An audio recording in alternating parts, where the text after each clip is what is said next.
Hello and good evening friends. तो चलिए देखते हैं कि कल निफ्टी बैंक निफ्टी में हम किस तरीके से ट्रेड कर सकते हैं। सो हम सीधा चार्ट पर चलते हैं और ये निफ्टी का चार्ट है आपके सामने। सो निफ्टी को अगर देखें थोड़ा सा लंबे पीरियड के साथ, अगर हम निफ्टी को देखें तो यहाँ पर हमें निफ्टी क्लियरली बुलिश नज़र आ रहा है, राइट। अब हम रिसेंट एरिया को थोड़ा सा देखते हैं क्योंकि अभी थोड़ा सा इंटरेस्टिंग लग रहा है हमें निफ्टी को देखकर।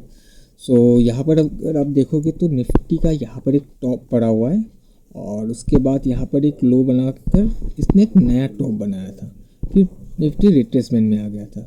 और अभी यहाँ पर इस दिन को अगर आप देखोगे तो इस दिन इसने कंफर्म किया सपोर्ट का और ये हायर लो का एक फॉर्मेशन करके ये हायर हाई बनाते हुए ऊपर चल रहा है, राइट। सो अभी देखकर ऐसा लग रहा है कि शायद अभी ये ऊपर की दिशा में चलकर इस हाई को ब्रेक करने की कोशिश करेगा और इसने सपोर्ट एक इम्पॉर्टेंट लेवल से भी लिया हुआ है जो कि है एक मिनट, ये वाला जो पिवोट कैंडल है, यानी कि जिसने लो बनाया था ऊपर से जब गिरते हुए आ रहा था, इस कैंडल के हाई से या फिर आप कह सकते हैं इसी कैंडल से इसने सपोर्ट लिया हुआ है इस दिन और उसके बाद अभी हायर हाई बन रहा है। अब देखिए, अब निफ्टी को सेल करना थोड़ा सा डेंजरस हो सकता है क्योंकि जैसा लग रहा है इसने एक हायर लो का फॉर्मेशन भी किया है और सपोर्ट लेकर उठ रहा है, तो इसका भी जो स्ट्रेंथ रहेगा ऊपर की दिशा में ज़्यादा रहेगा, राइट। अब हमें इसे सेल हम कब कर सकते हैं? देखिए, कल हमें अगर सेल करना है तो या तो इसको एक गैप अप के साथ ओपन होना पड़ेगा। इस एरिया पर एक रेजिस्टेंस बना हुआ है, या तो ये गैप अप हो जाए या फिर ओपन होते ही एक स्पाइक हमें नज़र आए और कहीं ऊपर जाकर रेजिस्टेंस लेकर हमें कोई कंफर्मेशन दे तो हम इसको सेल कर सकते हैं, क्योंकि इस एरिया से ऑलरेडी बाइंग होते हुए चल रहा है। तो बहुत ज़्यादा गैप अप ओपन हो जाएगा या फिर ओपनिंग में ही एक स्पाइक आ जाएगा, तो ऊपर जाकर अगर थोड़ा सा भी वहाँ पर अटकता है, कोई सेलिंग नज़र आता है, तो वहाँ पर प्रॉफिट बुकिंग हमें देखने के लिए मिल सकता है। तो उस केस में हम वहाँ पर सेलिंग कर सकते हैं, अदरवाइज हम इसके फ्लैट लेवल से सेल करना थोड़ा सा डेंजरस हो सकता है।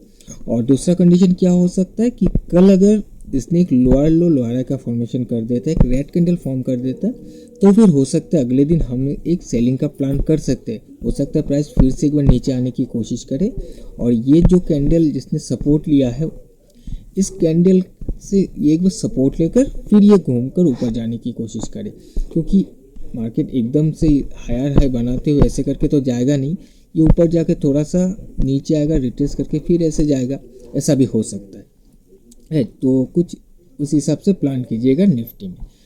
अब हम बैंक निफ्टी में चलते हैं और बैंक निफ्टी को देखते हैं। ओके, सो बैंक निफ्टी भी कुछ वैसा ही हमें दिख रहा है। बैंक निफ्टी ने भी एक हाई लो का फॉर्मेशन करके ऊपर जाने की कोशिश करा है। अगर आप देखोगे तो यहाँ पर एक लो बनाया हुआ था इस हाई को बनने से पहले, और जब प्राइस रिट्रेसमेंट में आया तो इस लो को डिफेंड करके ये हाई हाई बनाते हुए ऊपर जा रहा है, राइट। सो ये जो लो बना हुआ है इसने तो इस पिवोट कैंडल के हाई से लिया नहीं है, लेकिन ये जिस कैंडल ने लो बनाया था और इसका इंट्राडे का जो कैंडल था उसका पिवोट कैंडल से इसने सपोर्ट लेकर क्लोजिंग दिया हुआ था। और इस दिन मैंने बताया हुआ भी था आपको कि नेक्स्ट दिन ऐसा लग रहा है कि एक हायर हाई बनना चाहिए, और ऐसा ही हुआ है, इसने एक हायर हाई बना दिया था। अब यहाँ पर हमें कंफर्मेशन मिला नहीं मिला, एंट्री मिला नहीं मिला, वो अलग बात है। सबसे पहले तो देखिए, आपको ये व्यू क्लियर होना पड़ेगा कि आपको करना क्या है। एंट्री मिलना ना मिलना अलग बात है, अगर आप पूरे महीने में 7 से 8 ट्रेड भी कर लेते तो बहुत है, लेकिन आपका व्यू क्लियर होना पड़ेगा। आप जो सोच रहे हो, आप जो हाइपो बना रहे हो, उस हिसाब से मार्केट अगर चल रहा है, यानी कि आपका एनालिसिस सही हो रहा है, राइट। सो यहाँ पर हायर हाई बना दिया था और उसके बाद नेक्स्ट डे भी अगर आप देखोगे तो हायर हाई बना हुआ है। सो इस दिन हमने एक ट्रेड भी लिया था, बट अनफॉर्चुनेटली हमारे यहाँ पर स्टॉप लॉस हिट हो गया है। सो इसका भी कंडीशन वही है। अभी देखिए इसमें क्या है, इसमें 44,500 को टकरा कर इसने क्लोजिंग दिया हुआ है, तो इसका थोड़ा सा हम कंडीशन मुझे लग रहा है कि हो सकता है कल सेल साइड में भी आ सकता है। तो हम एक बार 15 मिनट चार्ट पर चलते हैं, वहाँ पर हम देखते हैं तो आपको क्लियरली समझ में आएगा। ओके, सो यहाँ पर देखिएगा, यहाँ पर इस दिन हमने ट्रेड भी लिया था। मैं आपको सबसे पहले ट्रेड का एक बार समझा देता हूँ।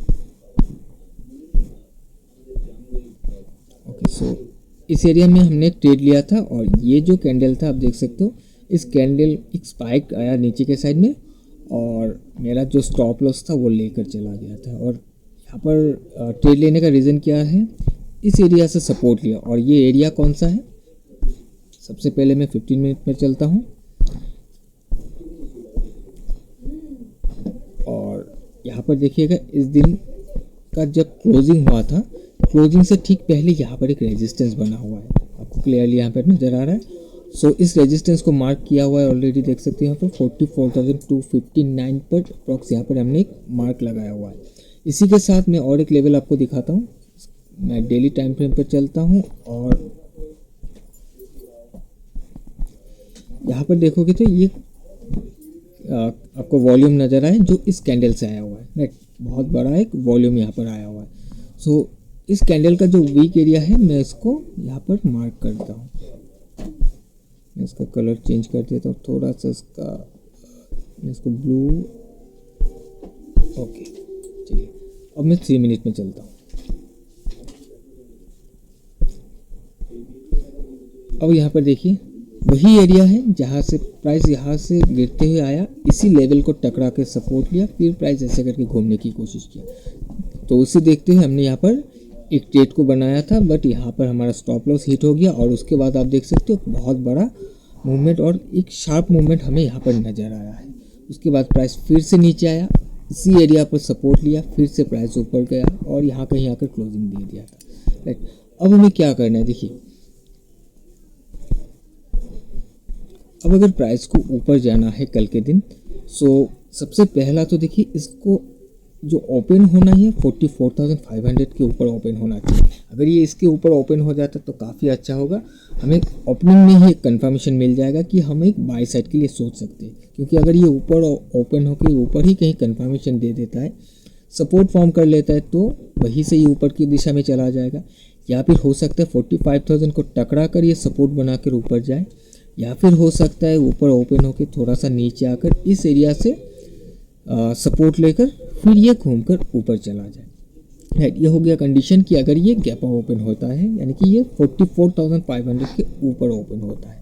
और अगर ये रेंज में ओपन हो जाता है, मान लेते हैं किसी इसी रेंज में ओपन हो जाता है, सो ओपन होते सबसे पहले इसको एक बार ब्रेक करने दीजिए 44,500 को।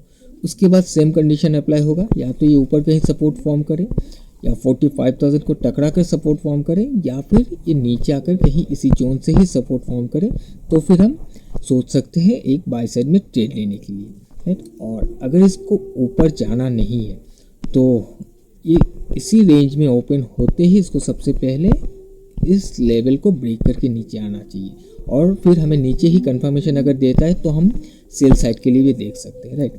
सो यहाँ पर अगर आप सिर्फ लास्ट ट्रेडिंग सेशन को देखोगे तो आपको एक चीज़ समझ में आएगा कि प्राइस के ओपनिंग के बाद इस एरिया पर सपोर्ट लिया, सपोर्ट लेकर ऊपर गया, यहाँ कहीं रेजिस्टेंस लिया, और रेजिस्टेंस लेने के बाद फिर से इसने उसी एरिया में आकर टकरा, यानी कि सपोर्ट पर फिर से ये लौट आया हुआ है।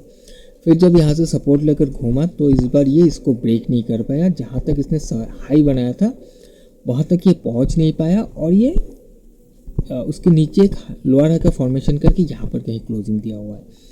सो अगर ये यहाँ कहीं ओपन होकर ऊपर की दिशा में जाने के लिए इसको तकलीफ होता है तो डेफिनेटली ये ब्रेक करके नीचे आ सकता है, राइट। क्योंकि ये 2 बार यहाँ पर सपोर्ट ले चुका है, तो ये ब्रेक हो सकता है अगर ये थोड़ा सा भी कमज़ोर होता है तो। सो उसी हिसाब से प्लान कीजिएगा कि अगर सेल करना है तो एक बार इसको ब्रेक करने दीजिएगा। इसके नीचे आकर अगर सेम कंडीशन होगा, इसके नीचे आकर अगर आपको कोई कंफर्मेशन देता है, या फिर ब्रेक करके इसके अंदर जाकर भी अगर सेल का कंफर्मेशन देता है, तब भी हम वहाँ से प्लान कर सकते हैं सेल साइड के लिए। सो हो सकता है कल के दिन एक बार ये नीचे आने की कोशिश करे और फिर ये ऐसा करके घूमने की कोशिश करे, वो फिर हम देखेंगे कल का क्लोजिंग के बाद कि क्या हमें फुटप्रिंट नजर आ रहा है मार्केट से, राइट। सो आई होप कि आपको समझ में आया होगा कल के दिन में हमें किस तरीके से प्लान करना है या फिर ट्रेड करना है। सो आज के लिए इतना ही, हम मिलते हैं नए वीडियो में। Till then bye bye.